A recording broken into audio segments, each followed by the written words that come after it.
Web site تھی ریزوننٹ news, وہ یہ رپورٹ کر رہا ہے، اور ہم نے ٹویٹر کے اوپر دیکھا کہ آپریشن بدر کے نام سے جو ہے وہ ایک پورا ہیش ٹیگ وہاں پہ چل رہا ہے، اور اس میں جو ہے وہ ان کے مطابق ایون دو اب تک کوئی آفیشیل اناؤنسمنٹ جو ہے وہ اس سلسلے میں نہیں ہوئی نہ آئی ایس پی آر کی جانب سے اور نہ کسی دیگر سورس سے، لیکن سوشل میڈیا کے اوپر یہ بات چل رہی ہے کہ جناب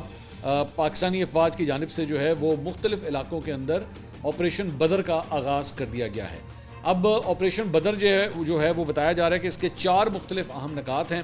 ایک تو دہشت گردوں کے سرگروں کا خاتمہ، ان کے جو لیڈرز ہیں خاص طور پہ ان کو ٹارگٹ کرنا۔ پاکستان کی سیکورٹی فورسز دہشت گردوں کے تمام نیٹ ورکس اور سرگروں کو نشانہ بنائیں گی تاکہ ان کے اثرات کو ہمیشہ کے لیے ختم کیا جا سکے۔ نمبر 2، ناقابل تسخیر سرحدی دفاع، بارڈر سیکورٹی کو اور بھی زیادہ مضبوط کیا جائے گا، سرحدوں کو مضبوط بنایا جائے گا تاکہ افغانستان میں چھپے دشمن عناصر کے سازشوں کو ناکام بنایا جا سکتے ہیں۔ نمبر 3،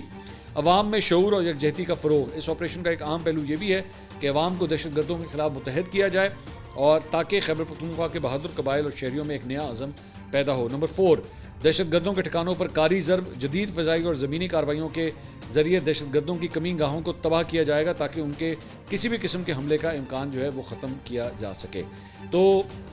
یہ کہا جا رہا ہے، مطلب چند کامنٹیٹرز یہ بات کہہ رہے ہیں کہ اس کی جو آپریشن بدر کی جو اس کا جو سکوپ ہوگا وہ بالکل اسی طرح اسٹریٹجی بالکل اسی طرح ہی ہوگی جس طرح آپریشن رد الفساد یا ضرب عضب جو ہے وہ ماضی میں ہوتا رہا ہے۔ تو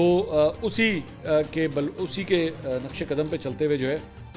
یہ آپریشن بدر بھی جو ہے وہ آگے چلایا جائے گا۔